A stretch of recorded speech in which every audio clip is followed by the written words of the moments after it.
10 বছর ধরে ব্যবসা করে আমাদের ব্যবসায়িক পরিবার বিপুল পরিমাণ সম্পত্তি প্রসঙ্গে দাবি জীবন কৃষ্ণের। শারীরিক পরীক্ষার উদ্দেশ্যে যাওয়ার পথে এমনটা জানান জীবন কৃষ্ণ সাহা। তিনি বলেন যে 10 বছর ধরে ব্যবসা করে আমাদের ব্যবসায়িক পরিবার, কি বলেছেন তিনি শোনাবো।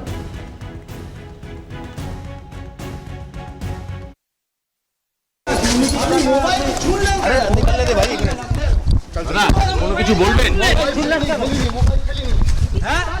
মোবাইল ফেলেন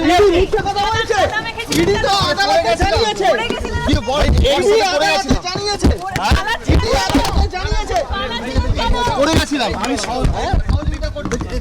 জীবনদা আপনার পিসের নামে কি সম্পত্তি কিনেছিলেন? জীবনদা বলুন 10 বছর ব্যবসা করে ম্যাডাম, সিকিউরিটি বিজনেস পরিবার আমরা